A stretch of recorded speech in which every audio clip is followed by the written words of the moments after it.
जी मनोज जी, ये जो भी व्यक्ति तंत्र का शिकार हो जाते हैं आसानी से, हाँ जी। तो उससे उससे बचने के लिए सामान्य रूप से हम क्या उपाय कर सकते हैं, इस विषय में आज आप जानकारी दीजिए। देखिए, तंत्र से जो व्यक्ति इफेक्टेड हो जाते हैं, सर्वप्रथम तो उनको अपने गुरु मंत्र का, अगर गुरु हैं तो गुरु मंत्र का जाप तो करना ही चाहिए। बाकी जी। अगर हम की पूजा कर रहे हैं, उसके द्वारा हमें उनका जो भोग है वो अभिमंत्रित करके, वार करके हम किसी को दे सकते हैं, किसी जल में प्रवाहित करते हैं, अग्नि में समर्पित कर सकते हैं। सर्वप्रथम तंत्र को काट करने का या उससे जी। रिलैक्स पाने का ये सबसे आसान तरीका। हम्म।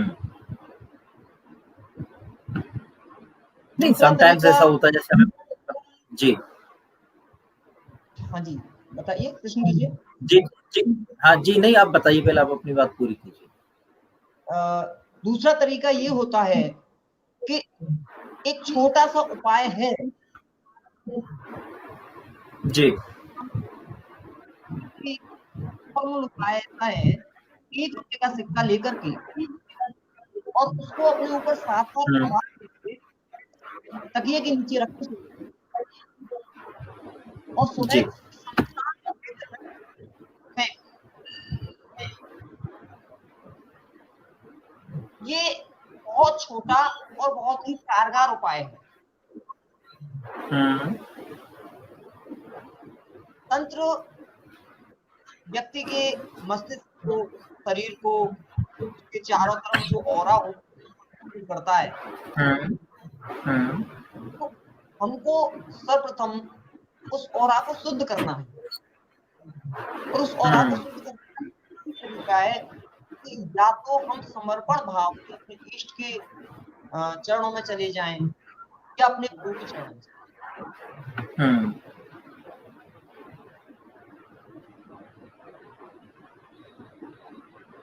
आप कुछ पूछ जी। रहे थे जी?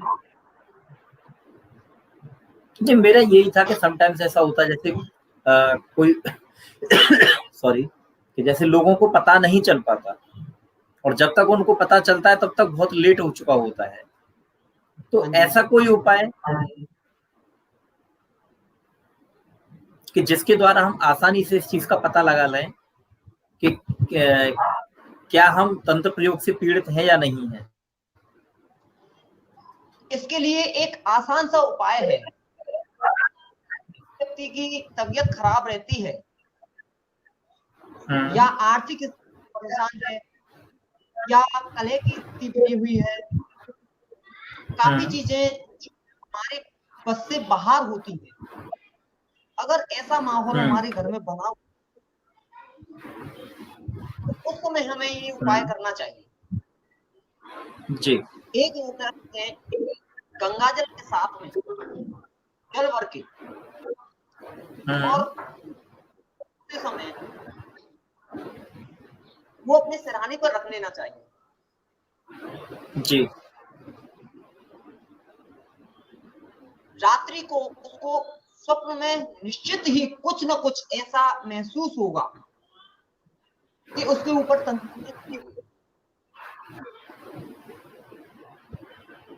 उसका सामान किसी योग्य ब्राह्मण से, अपने गुरु से, किसी ज्योतिषाचार्य से भी आप कराना चाहें। ये जी। सबसे आसान तरीका है मैं ये जानने का कि क्या हमारे ऊपर कोई तंत्र क्रिया की हुई है।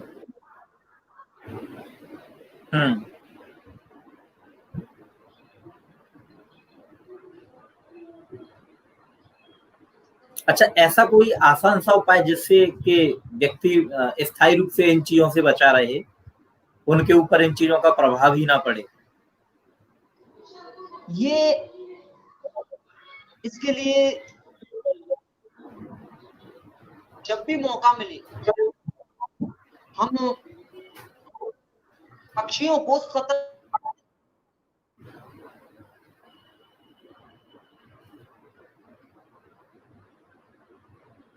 जी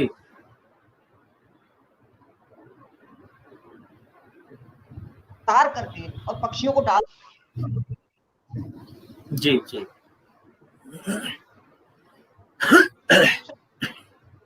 हमारी संस्था के द्वारा एक लॉकेट का निर्माण किया जाता है, उसको धारण कर हम तंत्र से बच सकते जी।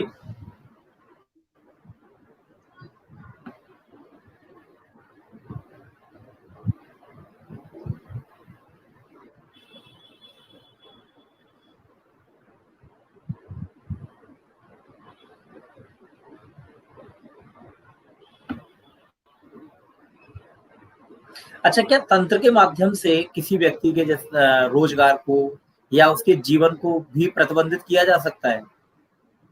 बिल्कुल किया जा सकता है। तंत्र हमारे तरफ जो पूरा वायुमंडल है, जिसमें हमारी ऑरा या हमारी सामाजिकता या मतलब जो भी हमसे रिलेटेड, हमारी ऑरा से रिलेटेड कार्य होते हैं, उन सभी को तंत्र के माध्यम से। तंत्र एक नेगेटिव ऊर्जा है जो कि हमारी जी। पॉजिटिव ऊर्जा को नष्ट कर देता है।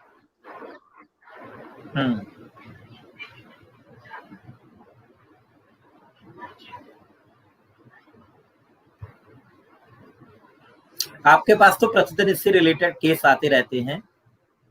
हाँ जी जी। तो कोई ऐसी घटना इसमें तंत्र के माध्यम की जो आपके लिए बड़ी मतलब विचित्र साबित हुई है, जिसको कंट्रोल करने में या जिसको सही करने में आपको बहुत परेशानी हुई, ऐसी कोई घटना याद है आपको? ऐसी घटनाएं जो कि एक विचित्र घटना के रूप में हमारे सामने आई, ऐसे तो हमें कम याद रहता है, लेकिन अभी हाल में कुछ समय पूर्व हमारे पास एक मरीज आया था जी। पर किसी बाहरी व्यक्ति ने तंत्र कराया हुआ था और उसको एक वहम हो जाना। तंत्र की मुख्य पहचान ये भी होती है कि उसको वहम बहुत ज्यादा होता है। तो वहम हो जाना, अंदर से हमारे मन का विचलित होना। तो रात्रि के समय जब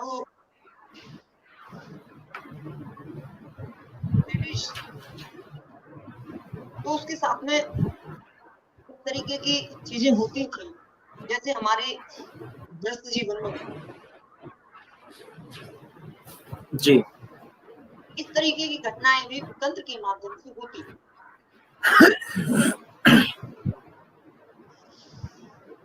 उसमें व्यक्ति को ये समझ नहीं आता कि क्या ये सपना है या हकीकत। और हमारे पास जब वो महिला आई तो उन्होंने काफी कुछ ऐसी चीजें बताई जो कि सुनने में भी हमें काफी डिस्टर्ब किया। जी। लेकिन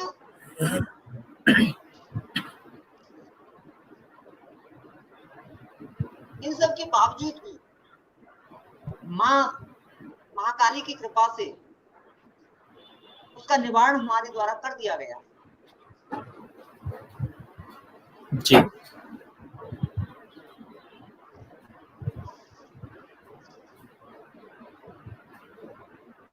अच्छा, ये आत्माएं होती हैं जो तंत्रवादा से जो लोग होते हैं, तो इसमें क्या बच्चे अक्सर शिकार होते हैं या बड़े व्यक्ति भी बड़ी आसानी से शिकार हो जाते हैं? क्योंकि अक्सर क्या है कि तंत्रवादा को से पीड़ित ज्यादातर मैंने या तो छोटे बच्चों को देखा है या फिर महिलाओं को देखा है।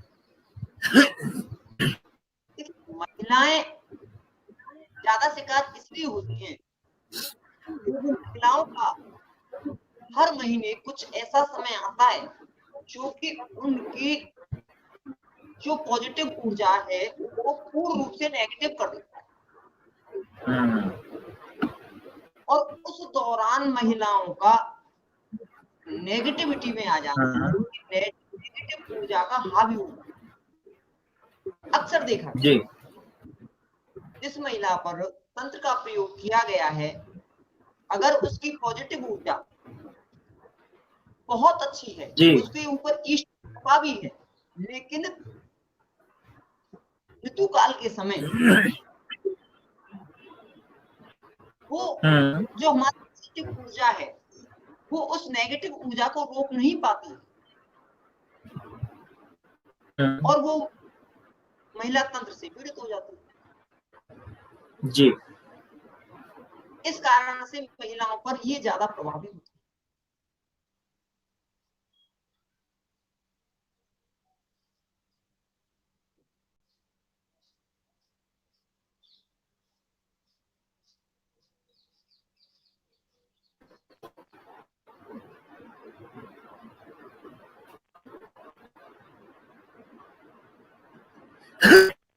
इस समय हमारे साथ में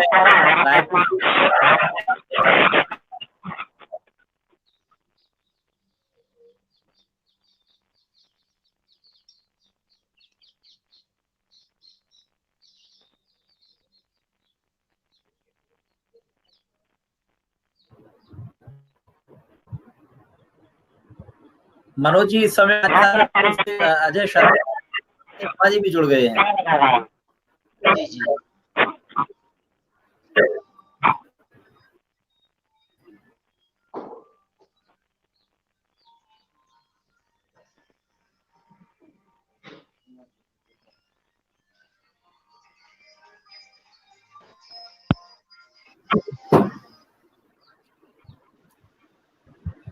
इंटरनेट कनेक्टिविटी की शायद थोड़ी सी प्रॉब्लम आ रही है।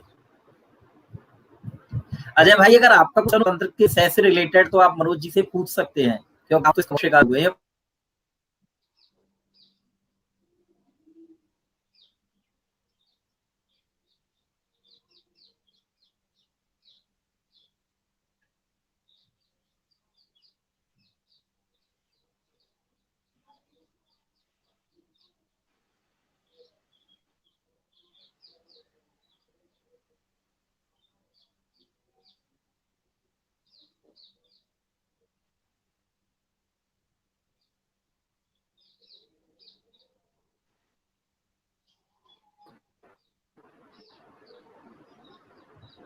इंटरनेट कनेक्टिविटी की वजह से मुझे लग रहा है शायद थोड़ी सी प्रॉब्लम हो रही है।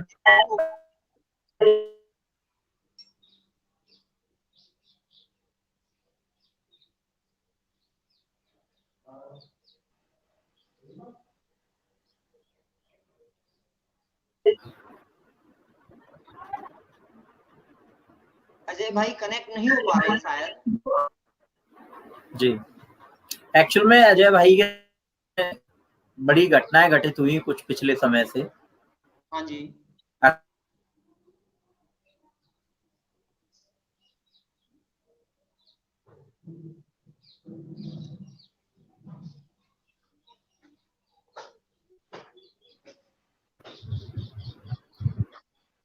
जी मनोज जी आप मेरी बात सुन पा रहे हैं? हाँ बीच में डिस्टर्ब आ रहा है ब्रजेश जी। हाँ तो नेट कनेक्टिविटी की प्रॉब्लम हुई भी तो तंत्र से रिलेटेड। ब्रजेश जी आपकी आवाज भी कटने लग गई है, आवाज प्रॉपर नहीं आ रही है आपकी।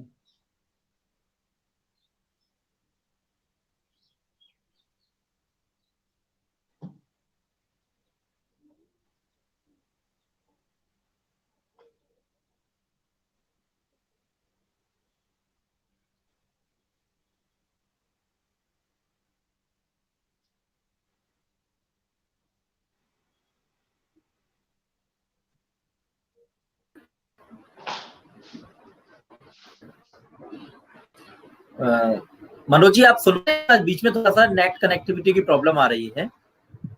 हाँ हाँ अब प्रॉपर आ रही है।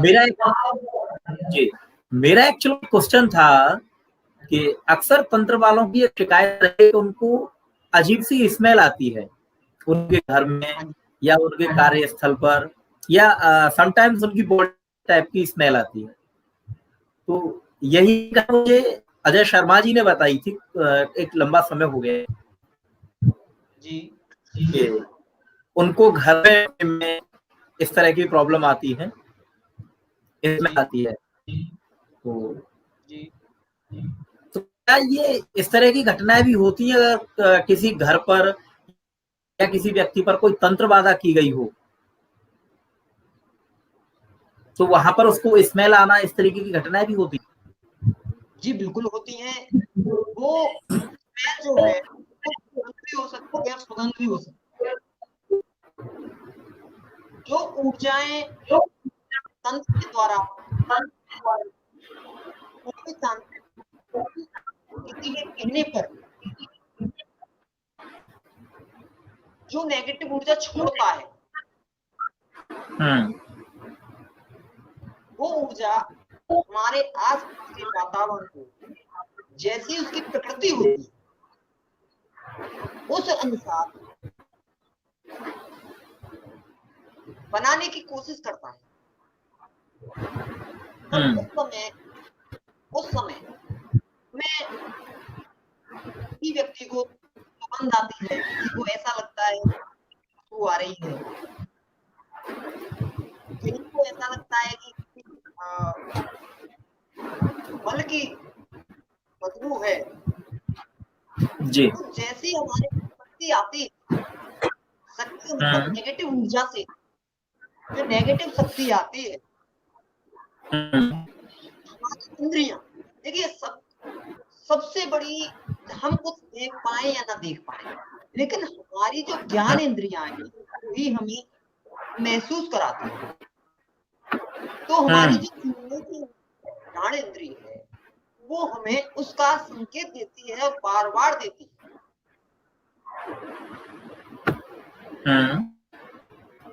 ऐसी घटनाएं काफी सुनने को और देखने को मिलती हैं कि जब कोई तंत्र क्रिया की जाती है, उस समय अपने पास किसी बदबू का एहसास होता है, किसी गंदे व्यक्ति के होने का एहसास होता है, किसी खुशबू का एहसास होता है। ये अलग अलग प्रकार से होता है।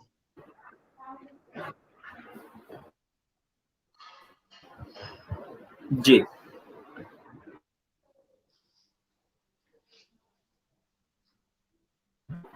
जैसे आपने कुछ चीजें बताई, उनसे ये पता लगाते हैं कि ये व्यक्ति जो है ये तंत्र बाधा का शिकार होते हैं। लेकिन क्या हम इस तरीके घर के विषय को भी पता लगा सकते हैं? किसी घर में भी पता लगा सकते हैं कि ये घर में कोई तंत्र बाधा की गई है किसी व्यक्ति के द्वारा?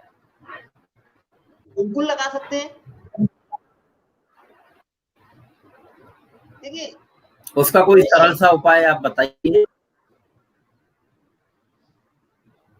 घर में, जिस घर में तंत्रोक्त क्रिया की हुई होती है, चाहे वो किसी व्यक्ति के ऊपर हो, चाहे उस घर के ऊपर हो, चाहे उसके व्यापार के ऊपर हो, सर्वप्रथम इसका संकेत देने वाली हमारी वैदिक पुराणों में भी वर्णन किया गया है कि हमारे घर में जो तुलसी माँ का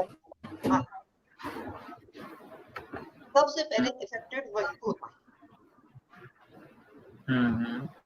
जी।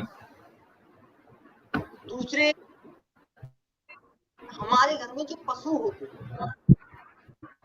हैं, जैसे कोई भी पालतू पशु है, गाय, भैंस, कुत्ता, काफी लोग अलग अलग तरीके से पालते हैं। जैसे दुधारू पशु अगर हैं तो उनके दूध सूखना, उनके बीमार रहना ना, जैसे कुछ लोग कुत्ते को पालते हैं तो लगभग जिस घर में तंत्रोक्त क्रिया होती है वहां रहने वाला कुत्ता लगभग ऊपर को मुंह करके भौंकता ही रहता है। जी। पशु है, पशु अचानक से बीमार हो जाएगा दूध कम हो जाएगा और डरने लग जाएगा। जी इसके माध्यम से भी हम ये जानकारी कर सकते हैं कि हमारे घर में या हमारे ऊपर या हमारी परिवार में तंत्र क्रिया है या कोई नेगेटिव ऊर्जा है।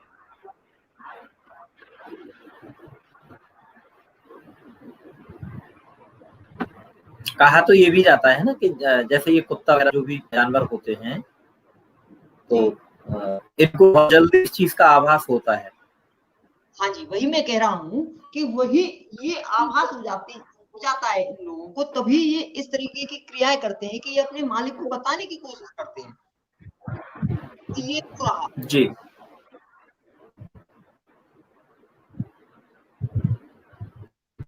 और कुछ इस तरीके की हरकतें करना शुरू कर देते हैं कि भाई मालिक ये महसूस करे, हट करके ये हमारा जो जानवर है कर रहा है उसकी तरफ ध्यान दें। कि कुछ लोग इसकी तरफ ध्यान दे लेते हैं, कुछ नहीं दे पाते।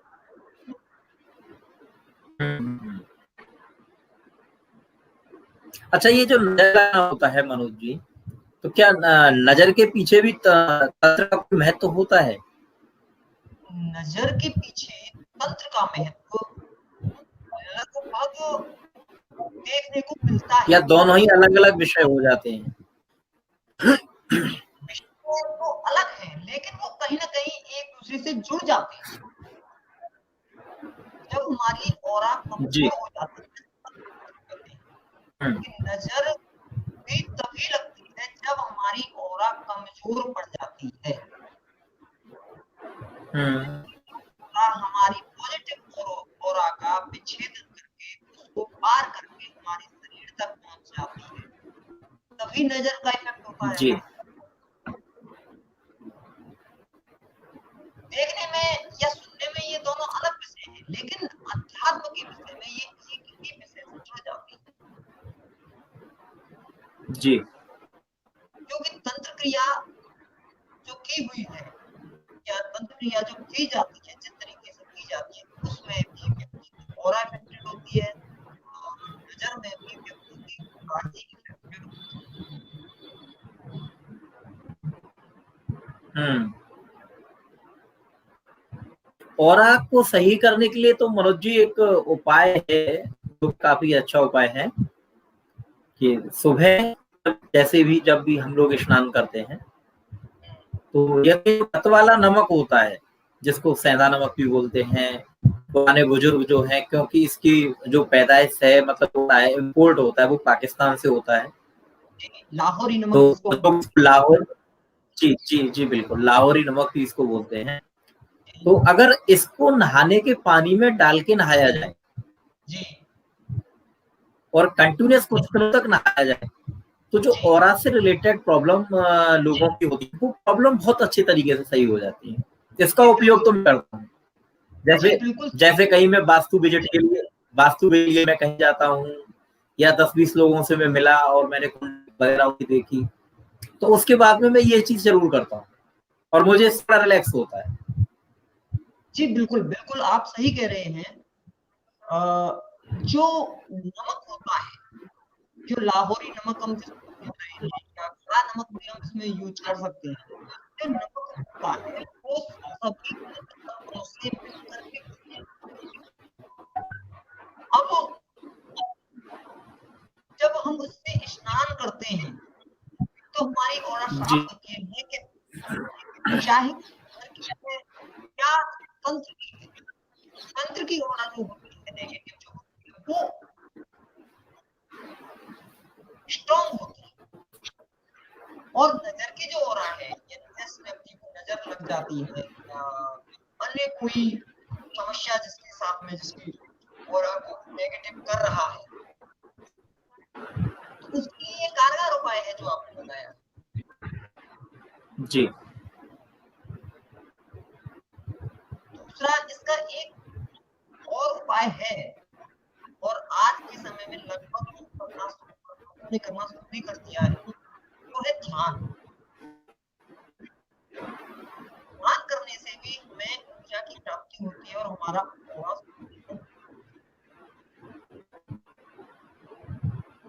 जी मनोज जी, मनोज जी, अंत में मैं एक छोटा सा क्वेश्चन और करना चाहिए। ये तो आपने बताया, कोई ऐसा एक और कोई सरल ऐसा उपाय बता दीजिए जिससे कि अगर व्यक्ति जाने अनजाने इस चीज का शिकार हो गया है, तंत्र का या नजर का, प्राथमिक तौर पर, क्योंकि जब तंत्र का ज्यादा प्रभाव होता है तो ये तो निश्चित सी बात है कि व्यक्ति स्वयं उसका इलाज नहीं कर सकता, कहीं उसको जाना पड़ता है। तो फिर भी अगर प्राथमिक तौर पर कोई ऐसा एक छोटा सा उपाय कि जिससे नजर और तंत्र की बात में दोनों में ही उसको रिलैक्स मिल जाए।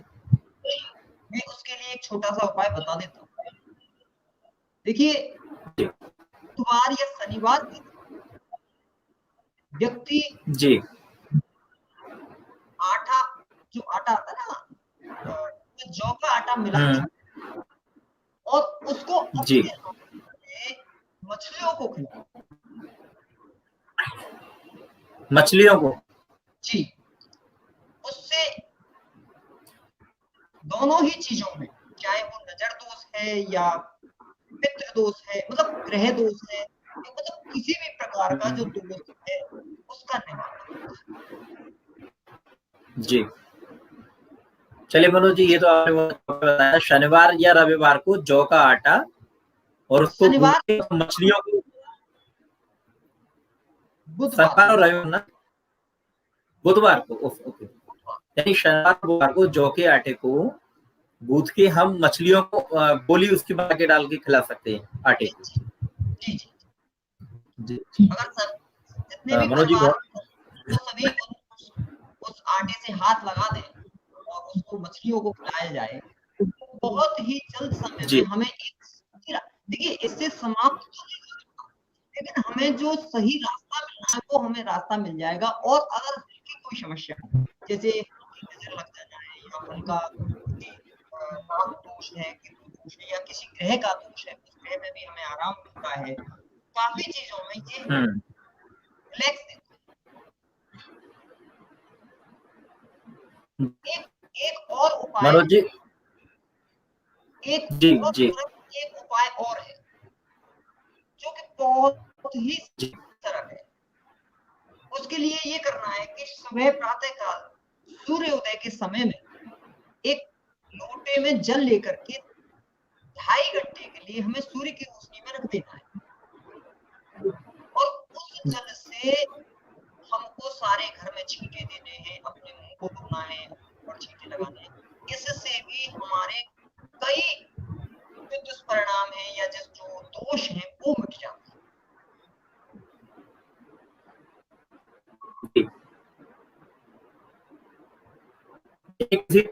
जो जल लेना है किसी लोटे में या पात्र में, तो उसके लिए कोई धातु विशेष है, जैसे तांबे के में लेना है या किसी में ले सकते हैं?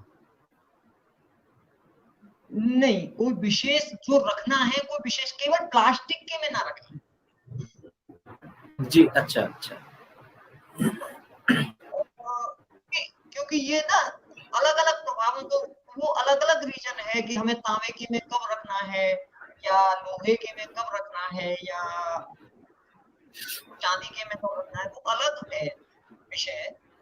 लेकिन नॉर्मल ही किसी में भी हम अगर रखते हैं तो वो 80% हमें फायदा देता है। केवल 20% हमें वो ये देखना है कि भाई हमें किस विषय पर ये काम करना है, उस विषय के माध्यम से हम। जी जी जी मनोज जी, बहुत बहुत धन्यवाद इतनी अमूल्य जानकारी देने के लिए और मेरे साथ इसमें राधा माधव सेवा संस्थान के ज्योतिष कार्य के लिए। और मैं चाहूंगा कि कल अगर आपके पास समय हो, जब भी आपके पास समय हो, तो आप हमारे साथ जरूर जुड़ें। और क्योंकि आप तंत्र के विशेषज्ञ हैं, तो मैं चाहूंगा कि इस विषय में आप हमें भी जानकारी देते रहें और जो एक समाज कल्याण का एक भाव लेके आप चल रहे हैं, तो उस भाव की भी पूर्ति होती रहेगी। तो जब भी समय हो आपके पास में, मैं चाह रहा हूँ कि इस प्रोग्राम को कंटिन्यूअस शुक्रवार को ही रखने का। भी ये है कि जब भी आपके पास समय हो तो आप जरूर इसका अपना ज्ञान डिस्ट्रीब्यूट करें। और चैनल के भी सब्सक्राइबर्स हैं या हमारे जो भी मित्र हैं जो इस प्रोग्राम को देख रहे हैं या बाद में देखेंगे, हो सकता है क्योंकि ये वर्क है तो शायद ज्यादा लोग न जुड़ पाए हों हमारे साथ में अभी। मनोज जी बहुत बहुत धन्यवाद आपका इस प्रोग्राम में शामिल होने के लिए। मैं उम्मीद करूंगा फिर आपने जानकारी जरूर हमें प्रदान। जय श्री कृष्ण।